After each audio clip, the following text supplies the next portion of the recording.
ശശി തരൂർ BJPയിലേക്ക് തന്നെ, ഒട്ടും സംശയിക്കേണ്ട. ഏവർക്കും സ്വാഗതം. ശശി തരൂർ കോൺഗ്രസിനുള്ളിൽ തൻ്റേതായ രീതിയിൽ ഇടങ്കേട് ആരംഭിച്ചിട്ട് അല്പനാളുകളായി. അതിൻ്റെ അവസാനത്തെ ഏറ്റവും ലേറ്റസ്റ്റ് ആയിട്ടുള്ള എഡിഷനാണ് ഇപ്പോൾ എന്നെ കോൺഗ്രസിൻ്റെ മുഖ്യമന്ത്രി സ്ഥാനാർത്ഥിയായി പ്രഖ്യാപിച്ചില്ലെങ്കിൽ ഞാൻ വേറെ പണി നോക്കും, അത് കോൺഗ്രസും UDFും ദുഃഖിക്കേണ്ടി വരും എന്ന ഒരു ഭീഷണി സ്വരത്തിൽ അദ്ദേഹം രംഗപ്രവേശനം ചെയ്തിരിക്കുന്നു. നിങ്ങളിൽ എത്ര പേർ ശ്രദ്ധയിൽപ്പെട്ട് കാണുമെന്ന് എനിക്കറിയില്ല. ഏതാണ്ട് 3 വർഷങ്ങൾക്ക് മുൻപ് വേറൊരു സോഷ്യൽ മീഡിയ ചാനലിന് ഞാൻ കൊടുത്ത അഭിമുഖത്തിൽ ശശി തരൂർ നിശ്ചയമായും BJPയിൽ ചേർന്നിരിക്കും എന്ന് ഞാൻ പറഞ്ഞിരുന്നു. അതിന് പലവിധമായ കാരണങ്ങളുണ്ട്, അവയൊന്നും ഇപ്പോൾ വിശദീകരിച്ച് പറയേണ്ട ആവശ്യമില്ല. ഈ വളരെ ഹ്രസ്വമായ വീഡിയോയിൽ എന്തുകൊണ്ടാണ് ശശി തരൂർ BJPയിലേക്ക് പോകും എന്ന് ഞാൻ അടിയുറച്ച് വിശ്വസിക്കുന്നത് എന്ന് മാത്രം, അതിൻ്റെ ഒരു വശം മാത്രം സൂചിപ്പിക്കുകയാണ് ലക്ഷ്യം. ശശി തരൂരിനെ അടുത്ത മുഖ്യമന്ത്രി സ്ഥാനാർത്ഥിയായി കോൺഗ്രസോ UDFോ ഒരിക്കലും അംഗീകരിക്കുകയില്ല എന്നത് പകൽ പോലെ സ്പഷ്ടമായ ഒരു യാഥാർത്ഥ്യമാണ്. താൻ അങ്ങനെ ഭീഷണി മുഴക്കിയാൽ കോൺഗ്രസിൻ്റെ നേതൃത്വം, സംസ്ഥാന നേതൃത്വം ഭയന്ന് വിറച്ച് തൻ്റെ മുമ്പിൽ അടിയറ പറയും എന്ന് വിശ്വസിക്കാൻ തക്കവണ്ണം ശശി തരൂർ മണ്ടനല്ല. അദ്ദേഹം വളരെ ബുദ്ധിമാനാണ്, കാര്യവിവരമുള്ള ആളാണ്, തന്ത്രപരമായി ചിന്തിക്കുകയും ചുവടുകൾ വയ്ക്കുകയും ചെയ്യാൻ പ്രാപ്തിയുള്ള ഒരു രാഷ്ട്രീയ നേതാവ് കൂടെയാണ്. തീർച്ചയായും അദ്ദേഹം അങ്ങനെ പ്രതീക്ഷിക്കുന്നില്ല. കാരണം മുഖ്യമന്ത്രി സ്ഥാനാർത്ഥിയാകണമെങ്കിൽ തന്നെ ആ ഒരു ഉന്നത തലത്തിലേക്ക് താൻ പരിഗണിക്കപ്പെടണമെന്ന് അദ്ദേഹത്തിന് താല്പര്യമുണ്ടായിരുന്നുവെങ്കിൽ ഈ വിധത്തിലല്ല തൻ്റെ ആഗ്രഹം അവതരിപ്പിക്കും. അതിന് മറ്റു മാർഗങ്ങൾ കണ്ടുപിടിക്കാൻ അദ്ദേഹത്തിന് അറിയാം. പക്ഷേ ഇപ്രകാരം പൊതുവായി ഇത് അവതരിപ്പിക്കുമ്പോൾ തീർച്ചയായും അത് കോൺഗ്രസിനുള്ളിൽ കടുത്ത അമർഷം ജനിപ്പിക്കാൻ മാത്രമേ സഹായിക്കുകയുള്ളൂ എന്ന് തരൂരിന് നന്നേ അറിയാം. പിന്നെ അദ്ദേഹം മുഖ്യമന്ത്രിയായി അംഗീകരിക്കപ്പെടുവാൻ മാർക്സിസ്റ്റ് പാർട്ടിയിൽ ചേരുമെന്ന് നിങ്ങൾ വിചാരിക്കുന്നുണ്ട്. അവിടെ പോയാൽ അദ്ദേഹത്തെ ഈ തസ്തികയിൽ അംഗീകരിക്കും, അല്ലെങ്കിൽ അംഗീകരിക്കാൻ ആളുകൾ തയ്യാറാകും എന്ന് ശശി തരൂർ ഒരിക്കലും വിശ്വസിക്കുകയില്ല. അതുകൊണ്ട് UDFിലോ LDFിലോ ശശി തരൂരിൻ്റെ ഈ മോഹസാക്ഷാത്കാരത്തിന് ചാൻസ് കുറവാണ് എന്നല്ല, ചാൻസ് 0 ആണ്. ഇത് അറിയാൻ വയ്യാത്ത ആളല്ല ശശി തരൂർ. എന്നിട്ടും അദ്ദേഹം ഇപ്രകാരം വളരെ ശക്തമായി, വളരെ അഗ്രസീവായി തൻ്റെ അവകാശത്തെ, തൻ്റെ ഡിമാൻഡിനെ അവതരിപ്പിച്ചതിൻ്റെ കാര്യം അദ്ദേഹത്തിന് ഇപ്പോഴായിരിക്കുന്ന അവസ്ഥയിൽ നിന്ന് ഒരു മാറ്റം വരുത്തുവാൻ താല്പര്യമുണ്ട്. ഇത് കോൺഗ്രസിനെയോ മാർക്സിസ്റ്റ് പാർട്ടിയെയോ അല്ലെങ്കിൽ UDFിനെയോ LDFിനെയോ ലാക്കാക്കി ചെയ്ത അമ്പ് പ്രയോഗമല്ല. ഇത് BJPക്ക് നൽകിയ ഒരു സൂചനയാണ്. BJPയിൽ കൂടെ മാത്രമേ സാമാന്യ ബുദ്ധിയുള്ള ആൾക്ക് മനസ്സിലാകും. ശശി തരൂരിന് കേരളത്തിലെ ഒരു മുഖ്യമന്ത്രി കാൻഡിഡേറ്റ് ആകുവാൻ സാധ്യമാകുകയുള്ളൂ. അദ്ദേഹം മുഖ്യമന്ത്രി ആകുമെന്ന് ഞാൻ പറയുന്നില്ല. തന്നെ മുഖ്യമന്ത്രി കാൻഡിഡേറ്റാണ് എന്ന അംഗീകാരം ഏതെങ്കിലും പാർട്ടിയിൽ കൂടെ ശശി തരൂരിന് കേരളത്തിൽ ലഭിക്കണമെങ്കിൽ അതിൻ്റെ ഏക സാധ്യത BJP മാത്രമാണ്. നമ്മുടെ പാവം മെട്രോമാൻ ശ്രീധരനെ പറ്റി അവൾ നിങ്ങൾക്ക് ഓർമ്മയുണ്ടല്ലോ. അദ്ദേഹം മുഖ്യമന്ത്രിയാകാനായുള്ള എല്ലാ തയ്യാറെടുപ്പും അതിനുള്ള ഓഫീസ് വരെ അദ്ദേഹം കണ്ടെത്തി. തീർച്ചയായും താൻ മുഖ്യമന്ത്രിയാകുമെന്ന് അദ്ദേഹം ആത്മാർത്ഥമായിട്ട് വിശ്വസിച്ചു. ഇത്രയും വിദ്യാഭ്യാസവും ലോകപരിചയവും ബുദ്ധിയുമുള്ള മെട്രോമാൻ ശ്രീധരൻ BJPക്ക് 30 സീറ്റ് കിട്ടിയാൽ താൻ മുഖ്യമന്ത്രിയാകുമെന്ന് അദ്ദേഹം പറഞ്ഞു. 30 സീറ്റ് കിട്ടിയാൽ 70 സീറ്റ് വേണം, കുറഞ്ഞ 71 സീറ്റ് വേണം, പക്ഷേ 30 കിട്ടിയാൽ ഞാൻ. അത്രമാത്രം ഒരു മനുഷ്യൻ്റെ മനസ്സിൽ മോഹം കടന്നുകൂടിയാൽ ഇത്രമാത്രം യുക്തിരഹിതമായി നിലപാടെടുക്കും, ചിന്തിക്കും, എന്തെല്ലാം ഇംഗ്ലീഷിൽ അതിന് ഡെല്യൂഷൻസ് എന്ന് പറയും, ഡെല്യൂഷൻസ്, അതിൽ പെട്ടുപോകുമെന്നതിൻ്റെ നല്ല ഉദാഹരണമാണ് മെട്രോമാൻ ശ്രീധരൻ. വ്യക്തിപരമായ മേന്മ വെച്ച് നോക്കുമ്പോൾ മെട്രോമാൻ ശ്രീധരൻ ശശി തരൂരിനേക്കാൾ വളരെ വളരെ വളരെ മുൻപിലാണ്. എനിക്ക് രണ്ടുപേരെയും ഏകദേശം വ്യക്തിപരമായി അറിയാമെന്നതുകൊണ്ട് ഞാൻ പറയുകയാണ്. എനിക്ക് മെട്രോമാൻ ശ്രീധരനേക്കാൾ ശശി തരൂരിനെയാണ് അറിയാവുന്നത്. ശശി തരൂർ സെൻറ്റ് സ്റ്റീഫൻസ് കോളേജിൻ്റെ ഞാൻ പഠിച്ചതും ആജീവനാന്തം സേവനമനുഷ്ഠിച്ചതും സാരഥ്യം വഹിച്ചതുമായ സെൻറ്റ് സ്റ്റീഫൻസ് കോളേജിലെ പൂർവ്വ വിദ്യാർത്ഥിയാണ്. ഞാൻ അവിടെ ഇംഗ്ലീഷ് ഡിപ്പാർട്ട്മെൻറ്റിലെ അധ്യാപകനായിരിക്കുമ്പോഴാണ് ശശി തരൂർ അവിടെ ഹിസ്റ്ററി അണ്ടർ ഗ്രാജുവേറ്റ് സ്റ്റഡീസിൽ ആയിരുന്നത്. അദ്ദേഹത്തെ എനിക്ക് നന്നേ അറിയാം. പറയാൻ പ്രയാസമുണ്ടെങ്കിലും ഈ സമയത്ത് ഇത് പറയാതിരിക്കുന്നതും ചുമതല ഒഴിവാക്കുന്നതിനോട് തുല്യമാകുമെന്നുകൊണ്ട് ഞാൻ പറയുന്നു. ഞാൻ അന്നറിഞ്ഞ ശശി തരൂറും ഞാൻ ഇപ്പോഴറിയുന്ന ശശി തരൂറും ഒരേ ഒരു കാര്യത്തിന് വേണ്ടി മാത്രം നിൽക്കുന്ന വ്യക്തിയാണ്. ശശി തരൂർ കരുതുന്നത് ശശി തരൂരിന് വേണ്ടി മാത്രമാണ്. അദ്ദേഹം ചിന്തിക്കുന്നതും പ്രവർത്തിക്കുന്നതും ചുവടുകൾ വയ്ക്കുന്നതും തന്ത്രങ്ങൾ മെടയുന്നതും മറ്റു ആർക്കും എന്തെങ്കിലും ഗുണം വരും എന്ന് വിചാരിച്ചല്ല, രാഷ്ട്രത്തിന് മേന്മ വരും എന്ന് വിചാരിച്ചിട്ടുമല്ല. തനിക്ക് ഏറ്റവും നല്ലതെന്താണ്, സ്വന്തം കാര്യം സിന്ദാബാദ് എന്ന ഏറ്റവും സോഫിസ്റ്റിക്കേറ്റഡായിട്ട്, അത് ക്രൂഡായിട്ട് പലരും അവതരിപ്പിക്കും, പക്ഷേ ഏറ്റവും സോഫിസ്റ്റിക്കേറ്റഡായിട്ട് സ്വന്തം കാര്യം സിന്ദാബാദ് എന്ന ഈ വിശ്വവിഖ്യാതമായ നിലപാട്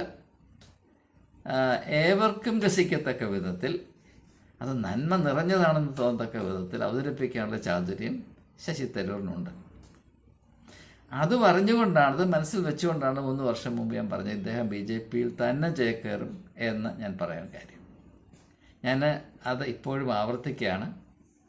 യാതൊരു സംശയവും വേണ്ട, ശശി തരൂർ BJPയിലേക്ക് പോകാനുള്ള ചുവടുവയ്പ് ഇത് നടത്തി കഴിഞ്ഞിരിക്കുന്നു.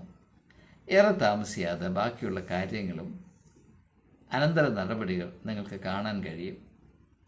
അത് അധിക നാൾ എടുക്കുകയുമില്ല എന്നതാണ് എൻ്റെ ഇപ്പോഴത്തെ ചിന്ത. പിന്നെ ഞാനൊരു പ്രവാചകനോ ഭാവി ഈ വാരഫലം നക്ഷത്രങ്ങളുടെ നിൽ നോക്കി പറയുന്നവനോ ഒന്നുമല്ല. അനുഭവങ്ങൾ, സാമാന്യ ബുദ്ധി, ലോകപരിചയം, സംഗതികൾ സാധാരണ എങ്ങനെയാണ് നടക്കുന്നത് എന്ന പരിഗണനയിൽ ഒരു കാര്യം പറയുന്നു. ഇതിനോടുകൂടെ അല്പം ആശയപരമായൊരു കാര്യം കൂടെ, ഇത് ശശി തരൂരിനും താല്പര്യം വരാവുന്ന കാര്യമാണ്. എന്തുകൊണ്ടാണ് നാം ഭാവിയെപ്പറ്റിയുള്ള പ്രവചനം നടത്തുമ്പോൾ അതിൽ പ്രവചിക്കാൻ കഴിയാത്ത വിധത്തിലുള്ള മർമ്മങ്ങൾക്ക് ഒരു മാർജിൻ ഇടണമെന്ന് പറയുന്നത്? Why is it that we cannot predict the future with 100% certainty? ഇത് നാം വളരെ വ്യക്തമായി അറിയേണ്ടതും അറിഞ്ഞാൽ നമുക്ക് കൗതുകം തോന്നുന്നതുമായ, പ്രയോജനം ചെയ്യുന്നതുമായ ഒരു ആശയമായതുകൊണ്ട് ഈ തരുണത്തിൽ ഞാൻ നിങ്ങളുമായി പങ്കിടട്ടെ. മനുഷ്യ ജീവിതത്തിൽ, അത് വ്യക്തിപരമായ ജീവിതത്തിലാണെങ്കിലും സാമൂഹ്യവും രാഷ്ട്രീയമായ കാര്യത്തിലാണെങ്കിലും ചരിത്രപരമായ സാംസ്കാരികമായ തട്ടത്തിലാണെങ്കിലും രണ്ട് തരത്തിലുള്ള കാര്യങ്ങളുണ്ട്. ഒന്ന് റുട്ടീൻ എന്ന് പറയും. റുട്ടീൻ എല്ലാവർക്കും ഏതാണ്ട് ഒരുപോലെയാണ്. റുട്ടീൻ നമുക്ക് പ്രവചിക്കാവുന്നതാണ്, പ്രെഡിക്റ്റബിൾ. ഇപ്പോൾ നാളെ ഞാൻ എന്തൊക്കെയാണ് ചെയ്യാൻ പോകുന്നത് എന്നെനിക്ക് കൃത്യമായി പറയാൻ കഴിയും. ഇന്ന സമയത്ത് ഞാൻ എഴുന്നേക്കും, പല്ല് തേക്കും, പ്രഭാതക്രിയകൾ ചെയ്യും, പ്രഭാത ഭക്ഷണം കഴിക്കും, ന്യൂസ് പേപ്പർ വായിക്കും, പിന്നെ പുസ്തകങ്ങൾ വായിക്കാൻ തുടങ്ങും, വീഡിയോ റെക്കോർഡ് ചെയ്യും, അപ്പോഴത്തേക്ക് 12 ആകും, ലഞ്ച് കഴിക്കാൻ തുടങ്ങും, ന്യൂസ് അല്പം കാണും, അതിനുശേഷം ക്ഷീണം തോന്നിയാൽ ചില വിശ്രമിക്കും. ഇങ്ങനെയുള്ള അത് നമുക്ക് വളരെ കൃത്യമായിട്ട് പറയാൻ കഴിയും. പക്ഷേ അത് റുട്ടീനാണ്. എന്നാൽ മറ്റൊരു കാര്യം മനുഷ്യ ജീവിതത്തിലും ചരിത്രത്തിലുമാണ്. എൻ്റെ പേര് ഇവൻറ്റ് എന്നാണ്. Event, EVENT. റുട്ടീനും ഇവൻറ്റും തമ്മിലുള്ള വ്യത്യാസം എന്താണ്? ഇവൻറ്റിൻ്റെ പ്രത്യേകത, യഥാർത്ഥത്തിൽ ഒരു ഇവൻറ്റ് സംഭവിച്ചാൽ അത് നിലവിലിരിക്കുന്ന അവസ്ഥയ്ക്ക് ഒരു മാറ്റം വരുത്തും. കഴിഞ്ഞകാല മർമ്മങ്ങളെ പൂർണ്ണമായും അനുസരിച്ചല്ല ഒരു ഇവൻ്റ് നടക്കുന്നത്. യഥാർത്ഥത്തിൽ ഇവൻ്റ് എന്ന വാക്ക്, അതിന് മലയാളം എനിക്കറിയാൻ കറക്റ്റ് ട്രാൻസ്ലേഷൻ അറിയാത്തതുകൊണ്ട് മാത്രമാണ് ഞാനൊരു ഇംഗ്ലീഷ് വാക്ക് ഉപയോഗിക്കുന്നത്. സംസാരത്തിൽ ഇംഗ്ലീഷ് വാക്ക് കൊണ്ടുവരുന്നതിൽ എനിക്ക് വലിയ താല്പര്യമില്ലെന്ന് നിങ്ങൾക്കറിയാം. ഇവൻ്റ് എന്ന വാക്കിൻ്റെ ആശയപരമായ, ഞാൻ ലെക്സിക്കൽ മീനിങ് അല്ല പറയുന്നത്, ആശയപരമായ ചരിത്രപരമായ വിവക്ഷയാണ് ഞാൻ പറയുന്നത്. ഒരു ഇവൻ്റ് നടന്നെങ്കിൽ അത് അതിൻ്റേതായ ഇമ്പാക്റ്റ് ഉണ്ടായിരിക്കും. ഉദാഹരണമായിട്ട് ഇന്ത്യക്ക് സ്വാതന്ത്ര്യം ലഭിച്ചു, അത് റുട്ടീനല്ല, അത് ഇവൻ്റാണ്. അല്ലെങ്കിൽ ഒരു സ്ത്രീയോ പുരുഷനോ വിവാഹം കഴിച്ചു, അതവരുടെ ജീവിതത്തിലെ റുട്ടീനല്ല, അതവരുടെ ജീവിതത്തിലെ ഒരു ഇവൻ്റാണ്. അല്ലെങ്കിൽ ഒരു ദമ്പതിമാർക്ക് ഒരു കുഞ്ഞ് ജനിച്ചു, അതവരുടെ ജീവിതത്തിലെ ഒരു ഇവൻ്റാണ്, റുട്ടീനല്ല. അപ്പോൾ ഒരു കുഞ്ഞ് ജനിച്ചു കഴിഞ്ഞാൽ അന്ന് മുതൽ അവരുടെ ജീവിതത്തിൽ ഒരു വലിയ മാറ്റം വരികയാണ്. അപ്പോൾ അതുകൊണ്ട് അത് സംബന്ധമായ കാര്യങ്ങൾ മുന്നമേ നിശ്ചയിക്കാൻ പ്രയാസമാണ്. അപ്പോൾ മനുഷ്യ ജീവിതത്തിൽ റുട്ടീനുമുണ്ട്, ഇവൻറ്റുമുണ്ട്. റുട്ടീൻ നമുക്ക് കൃത്യമായി പ്രവചിക്കാം. ഇവൻറ്റിനെ സംബന്ധിച്ച് നമുക്ക് യാതൊരു വിധത്തിലുള്ള നിശ്ചയവും സാധ്യമല്ല. ഇത് വ്യക്തമായി നാം മനസ്സിലാക്കണം. ഇപ്പോൾ രാഷ്ട്രീയത്തിൽ ഇപ്രകാരമുള്ള ചുവടുവയ്പ്പുകൾ റുട്ടീനല്ല, ഇത് ഇവൻറ്റ്സാണ്. ഇവൻറ്റ്സ്. ഇപ്പോൾ ശശി തരൂർ BJPയിലേക്ക് ചേക്കേറുമോ ഇല്ലയോ? ചേക്കേറിയാൽ അതൊരു ഇവൻ്റാണ്. അത് ആ ഇവൻ്റ് അതുപോലെ മുന്നമേ പ്രവചിക്കുക ആർക്കും സാധ്യമല്ല. അദ്ദേഹത്തിന് പോലും ചിലപ്പോൾ സാധ്യമല്ല. കാരണം ഇപ്പോൾ ചില കണക്കുകൂട്ടൽ വെച്ചിട്ടാണ് BJPയിലോട്ട് കാലം നീട്ടിയിരിക്കുന്നത്. ആ കണക്കുകൂട്ടൽ നാളെ തെറ്റിയാൽ അദ്ദേഹം ഇപ്പോൾ കാണുന്ന സ്വപ്നങ്ങൾ സാക്ഷാത്കരിക്കുന്നതിന് ഈ വഴി പോയാൽ സാധ്യമാകുകയില്ല എന്ന് അദ്ദേഹത്തിന് തോന്നിയാൽ അങ്ങോട്ട് പോകുകയുമില്ല. ഇപ്പോൾ അങ്ങോട്ട് പോകാനായി അദ്ദേഹം വളരെ താല്പര്യപ്പെട്ട് വെള്ളമുറിയിരിക്കുന്നു, നിശ്ചയം, അതിനെനിക്ക് യാതൊരു സംശയമില്ല. പക്ഷേ നാളെ അദ്ദേഹം അങ്ങോട്ട് കയറി ചവിട്ടുമോ ഇല്ലയോ എന്നത് നാളെയാകുമ്പോൾ പിറന്നു വീഴുന്ന സാഹചര്യങ്ങൾ അത് അദ്ദേഹം വായിക്കുമ്പോൾ അല്ലെങ്കിൽ വിശ്ലേഷണം ചെയ്യുമ്പോൾ തൻ്റെ സ്ഥാപിത താല്പര്യങ്ങൾക്ക് അത് ഏറ്റവും ഉതകുന്നതാണോ അല്ലയോ ഉതകുന്നതാണ് എന്ന് ബോധ്യം വന്നാൽ അദ്ദേഹം ചവിട്ടും. ഇല്ല, അങ്ങോട്ട് പോയാൽ കാലിൽ മുള്ളുകൊള്ളും എന്ന് അദ്ദേഹത്തിന് ആ സമയത്ത് നാളെ തോന്നിയാൽ അദ്ദേഹം തിരിച്ച് ചവിട്ടും. അപ്പോൾ വേറെ ഒരു പ്രസ്താവന അദ്ദേഹം വിടുന്നതായിരിക്കും. ഇതാണ് ഇതിനകത്തെ വസ്തുത. ചരിത്രത്തിൽ കൂടെ നമുക്ക് മനസ്സിലാകാവുന്ന ചില മർമ്മങ്ങളാണ് ഞാനീ പറയുന്നത്. അതുകൊണ്ട് എന്നെ സംബന്ധിച്ചിടത്തോളം യാതൊരു സംശയവുമില്ല, ഇതുവരെയുള്ള തെളിവുകളുടെ അടിസ്ഥാനത്തിൽ ഞാൻ പറയുന്നു, ശശി തരൂർ MP BJPയിലേക്ക് പോകാൻ ഒരുങ്ങി നിൽക്കുകയാണ്. ഇനി ഒരു കാര്യം കൂടെ ഞാൻ പറഞ്ഞുകൊള്ളട്ടെ. ഇദ്ദേഹം കേരളത്തിൻ്റെ മുഖ്യമന്ത്രിയാകാനായിട്ട് തത്രപ്പെടുന്നു, മോഹിക്കുന്നു, ദാഹിക്കുന്നു. കേരളത്തെ വല്ല വിധേനയും വികസിപ്പിച്ചത് തന്നെ അടങ്ങും എന്നത് നിർബന്ധം പിടിക്കുന്നു. ഞാനൊരു ചെറിയ കാര്യം ചോദിക്കട്ടെ.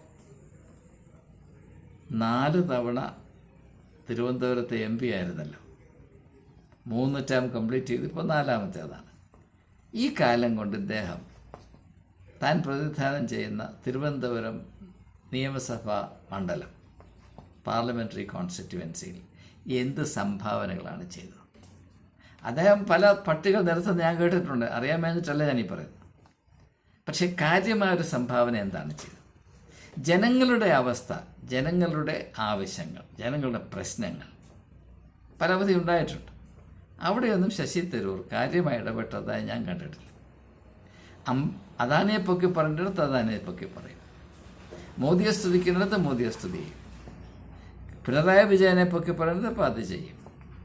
അങ്ങനെ വരേണ്യവർഗത്തെ പ്രീതിപ്പെടുത്തി നിർത്തിയാൽ തനിക്ക് കാര്യമായ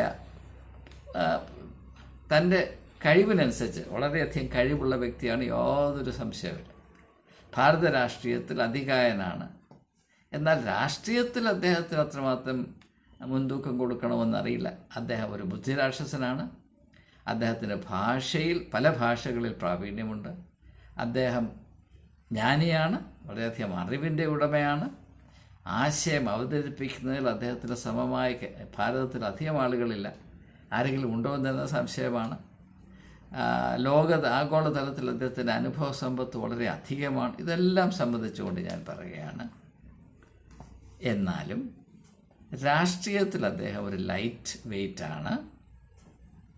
അതുകൊണ്ട് ആരെ എവിടെയൊക്കെ പ്രീതിപ്പെടുത്താം, എവിടെയൊക്കെ വിത്ത് പാകിയിടാം, അതൊക്കെ അദ്ദേഹം പാകിയിട്ടിട്ടുണ്ട്.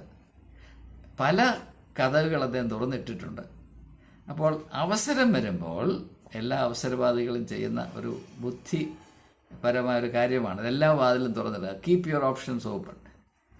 ആശയങ്ങളങ്ങോട്ട് മാറ്റിവെക്കുക, ആദർശങ്ങൾ മാറ്റിവെക്കുക. എൻ്റെ സ്ഥാപിത താല്പര്യങ്ങൾ സംരക്ഷിക്കുന്നതിന് ഏത് വാതിലിൽ കൂടെ ഞാൻ കടക്കണമെന്ന് ഓരോ സമയത്തും ഞാൻ തീരുമാനിക്കാം. അത് വേണമെങ്കിൽ, അതിനുള്ള സ്വാതന്ത്ര്യം വേണമെങ്കിൽ എല്ലാ വാതിലും ഇടണം. അതിനുള്ള ബുദ്ധി അദ്ദേഹത്തിനുണ്ട്. അതുകൊണ്ട് മനഃപൂർവ്വം കഴിഞ്ഞ ഒരു 10 വർഷമായി അദ്ദേഹം അനേക വാതിലുകൾ തുറന്നിട്ടിട്ടുണ്ട്. എന്നാൽ ആ വാതിലുകളിൽ ഒന്ന് മാത്രമേ ഇനിയും അദ്ദേഹത്തിന് യഥാർത്ഥത്തിൽ അവശേഷിക്കുന്നുള്ളൂ. അത് BJPയുടേതാണ്.